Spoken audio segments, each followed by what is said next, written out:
এবং শেখ হাসিনার আদেশ সংক্রান্ত যে বক্তব্যগুলো দেওয়া হচ্ছে বা আবু সাইদের কিলিং সংক্রান্ত যে বক্তব্য সেগুলো এআই জেনারেটেড, এটাই ওনাদের মূল বক্তব্য ছিল। সাক্ষ্য প্রমাণের ভিত্তিতেই জাজমেন্ট, যে এইটা নিয়ে পত্রিকায় অনেক ধরনের কথা হচ্ছে। এই রায় যে জাজমেন্টের দিনে দিতে হবে এটা ম্যান্ডেটরি পড়বে, এটা ডিরেক্টরি সিদ্ধান্ত। আইনটা হচ্ছে ডিরেক্টরি, কারণ আপনারা দেখবেন যে আইনে বলা আছে যে 60 দিনের মধ্যে আপিল নিষ্পত্তি করতে হবে। আপিল কি নিষ্পত্তি সম্ভব?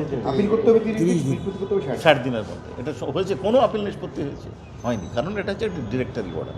আমরা আমাদের যে বক্তব্য উপস্থাপন করেছি সেই বক্তব্য রায় আসছে।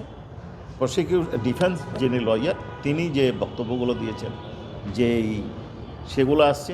আমি আমাদের বক্তব্য বারবার বলেছি, আজ ডিফেন্সের কী বক্তব্য আসছে সেটা আপনারা দেখেছেন। তারপরে আমি বলি, ওনাদের মূল বক্তব্য ছিল যে এই বক্তব্য শেখ হাসিনা কোনো আদেশ দেন নাই, এবং শেখ হাসিনার আদেশ সংক্রান্ত যে বক্তব্যগুলো দেওয়া হচ্ছে বা আবু সাইদের কিলিং সংক্রান্ত যে বক্তব্য সেগুলো এআই জেনারেটেড, এটাই ওনাদের মূল বক্তব্য ছিল। এর সাথেও আরেকটা বক্তব্য ছিল, বাংলাদেশে যে এক্সপার্ট ওপিনিয়ন দেওয়া হয়েছে এই ওপিনিয়নগুলো যেহেতু পরবর্তী সরকার, শেখ হাসিনা সরকারের পরবর্তী সরকার, কাজে এই সরকারের কর্মকর্তা হয়তো রিপোর্টটা নিরপেক্ষ দেন নাই, তৃতীয় পক্ষ দ্বারা পরীক্ষা করা দরকার ছিল। এ ব্যাপারে আমরা জবাবও দিয়েছি, সাক্ষ্য প্রমাণও দিয়েছি। সেটা হচ্ছে এটা British BBC, British broadcasting corporation, এই অর্ডারগুলা, এই ভয়েসটা তার নিরপেক্ষ একটা প্রতিষ্ঠান ইয়ার শর্ট দ্বারা পরীক্ষা করেছেন, এবং তার ডকুমেন্টও আমরা ট্রাইব্যুনালে দাখিল করেছিলাম।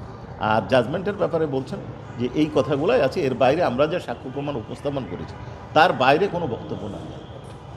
সাক্ষ্য প্রমাণের ভিত্তিতেই জাজমেন্ট।